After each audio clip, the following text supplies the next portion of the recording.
effectivement, on est dans un moment particulier de l'histoire des IUT avec la mise en place, après 50 ans d'existence, d'un nouveau diplôme, le bachelor universitaire de technologie, le BUT.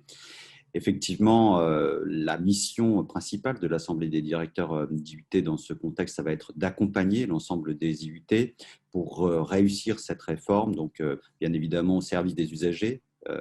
donc des étudiants, mais aussi au service des territoires, au service des entreprises, puisqu'il y a un enjeu de professionnalisation qui est essentiel dans ce bachelor universitaire de technologie, avec une projection de 50% d'entrée sur le marché du travail après la diplomation. Il s'agit aussi pour nous de nous saisir des grands enjeux qui sont liés à la mise en place du bachelor universitaire de technologie. C'est pour ça que moi, je suis entouré de 3 vice-présidents, une vice-présidente et 2 vice-présidents, une vice-présidente à la réussite, parce qu'il nous a semblé que c'était absolument important, compte tenu des enjeux nouveaux du BUT, eh bien, qu'on ait quelqu'un, d'une part, qui se charge de l'entrée des lycéens ou des étudiants en réorientation vers les IUT. Donc, il y a tout un aspect là de construction du fameux continuum -3 + 3 entre les lycées et les universités, en particulier les IUT pour ce qui concerne les sections technologiques. Donc, il y a tout un travail à effectuer de ce côté-ci. Bien évidemment, il y a tout un travail à effectuer tout au long du cursus effectué en IUT, avec donc un accent mis sur notre capacité à assurer la réussite à tous les niveaux, c'est-à-dire assurer une réussite qui permette éventuellement de valider un bac+2, puisqu'on peut toujours valider un DUT, et de sortir vers une école, par exemple une école de management. Nous travaillons aujourd'hui en particulier avec les IAE pour constituer une proposition de qualité en termes donc de formation sur 2 ans puis 3 ans dans les domaines de la gestion, du management, donc formation de qualité du côté du service public. Et puis, nous allons travailler avec un certain nombre aussi d'autres acteurs pour donc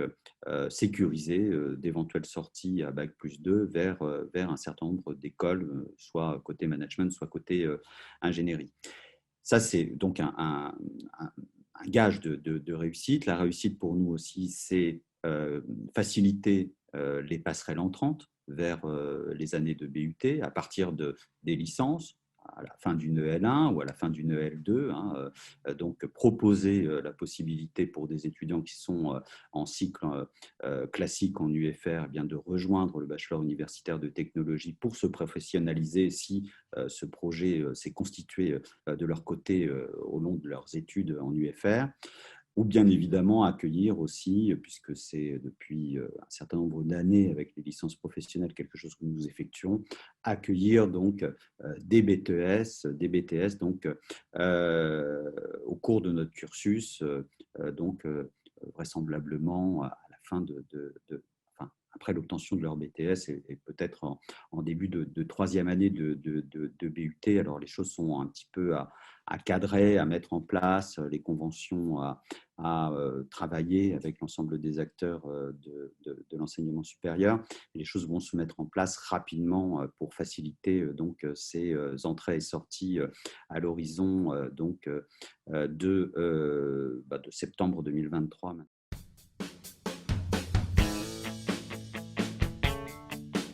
Et la réussite, c'est aussi pour nous quelque chose qui doit être couplé à la professionnalisation. Alors, la professionnalisation, c'est les enjeux qui vont occuper le deuxième vice-président, donc, qui donc veillera à ce qu'on remplisse complètement nos obligations vis-à-vis de la professionnalisation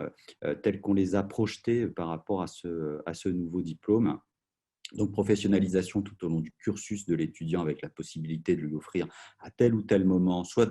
au tout début de son cursus, soit un petit peu plus tard, donc la possibilité de suivre les enseignements en formation en alternance. Donc ça, c'est absolument essentiel pour nous, hein, pour préparer l'étudiant à son entrée dans la vie active. La facilitation, bien évidemment, à l'entrée sur le marché du travail après la diplomation, mais aussi tout un suivi donc effectué après la diplomation pour faire valoir donc et les compétences acquises durant le cursus en IUT et les compétences acquises durant la vie professionnelle.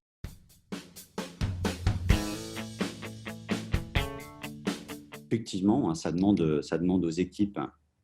un travail de réorganisation par rapport à la mise en œuvre donc, de ces situations d'apprentissage et d'évaluation qui sont nouvelles, mais d'une certaine manière, on retrouve un certain nombre de cours, de ressources pédagogiques qui évoluent, certes, mais qui ne sont pas fondamentalement différentes de ce qu'on faisait auparavant. On reste bien évidemment Oui. sur nos domaines de compétences par rapport aux IUT, et nos spécialités donc sont restées les mêmes. C'est-à-dire que on ne voulait pas non plus que les lycéens soient perdus dans notre offre de formation, et donc les spécialités qu'on connaissait auparavant par rapport au DUT, techniques de commercialisation par exemple, gestion des entreprises et des administrations pour les offres sur le tertiaire, eh bien, sont les mêmes. Donc on travaille sur les mêmes enjeux qu'auparavant. Donc si on a une mise en œuvre pédagogique qui est différente, on reste sur des enjeux de formation qui sont très proches de ce qu'on effectuait précédemment.